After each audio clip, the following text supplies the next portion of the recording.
Hello guys, നാളെ ഞങ്ങളുടെ കോളേജിൽ ചെറിയൊരു പരിപാടി നടക്കാൻ പോവാണ്. അതിൻ്റെ ഭാഗമായിട്ടാണ് എൻ്റെ മുൻപിൽ ഇത് ഇങ്ങനെ വന്നിരിക്കുന്നത്. റെഡ് ചെയ്യാൻ സമയമില്ലാത്തതുകൊണ്ട് ഞാനാണ് ഇന്ന് ഈ ബ്ലേഡൊക്കെ വെച്ച് ഇങ്ങനെ ചെയ്ത് കൊടുക്കുന്നത്. ഇതെൻ്റെ ആദ്യത്തെ പരീക്ഷണം അല്ലാത്തതുകൊണ്ട് തന്നെ എനിക്ക് ഭയങ്കര കോൺഫിഡൻസും ഉണ്ടായിരുന്നു. പെട്ടെന്ന് പണിയെടുത്ത് അവസാനം ഞാൻ എന്തൊക്കെയോ ചെയ്ത് ഒപ്പിച്ച് വെച്ച് കൊടുത്തിട്ടുണ്ട്. ഇത് കഴിഞ്ഞിട്ട് നാളത്തേക്കുള്ള ഡ്രസ്സ് സെറ്റ് ചെയ്യാൻ പോവാണ്. ഒന്നാമത് എനിക്ക് ഇസ്തിരി ഇടാൻ നേരെ അറിയത്തില്ല. അതിനിടയിലാണ് ഇതുപോലത്തെ തുണി 1-2 പ്രാവശ്യം ഞാൻ ഇതുപോലത്തെ സാധനങ്ങൾ കത്തിച്ചതുകൊണ്ട് തന്നെ എനിക്ക് ഭയങ്കര പേടിയാണ് ഇതൊക്കെ ഇടാൻ വേണ്ടിയിട്ട്. അമ്മ ഇട്ടതെന്ന് തന്നെ, പക്ഷേ ഈ ഹോസ്റ്റലിൽ ആരും ഇല്ലല്ലോ, അപ്പം ഞാൻ തന്നെ ചെയ്തല്ലേ പറ്റൂ. അതും കഴിഞ്ഞിട്ട് മുടി ഒന്ന് സെറ്റ് ചെയ്യണം. ഭയങ്കര കെട്ടുള്ള മുടിയാണെങ്കിൽ ഇതുപോലെ ഒന്ന് കുടഞ്ഞു കൊടുത്താൽ അതൊക്കെ ഏകദേശം പോകും കേട്ടോ. ഞാൻ അധികം ചെയ്യാറ്. ഷാമ്പൂ ഇട്ട് കുളിച്ചത് കൊണ്ട് തന്നെ മുടി കൊഴിച്ചിൽ ഭയങ്കര കുറവാണ്.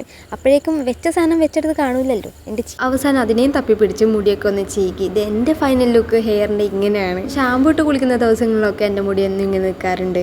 ഇനി പ്രത്യേകിച്ച് പണിയൊന്നുമില്ല, ഒന്ന് കെട്ടി വെക്കണം. ആദ്യം ഞാൻ പിന്നെ ഇടാമെന്നാണ് വിചാരിച്ചത്. അങ്ങനെ ഇട്ടാൽ രാവിലെ ആകുമ്പോഴേക്കും വേവി ആയി കിടക്കും. അതുകൊണ്ട് ഞാൻ അതൊക്കെ അഴിച്ചിട്ട് നോർമലായിട്ട് കെട്ടി വെക്കുന്നുണ്ട്. അവസാനം എല്ലാം മുകളിൽ ചുരുട്ടി കുട്ടി കിടക്കാൻ പോവാണ്. ഇങ്ങനെയാകുമ്പോൾ വേവിയായി നിൽക്കത്തില്ല. അപ്പോൾ ചാനൽ ആദ്യമായിട്ട് കാണുകയാണെങ്കിൽ സബ്സ്ക്രൈബ് ചെയ്ത് സപ്പോർട്ട് ചെയ്യാൻ മറക്കും.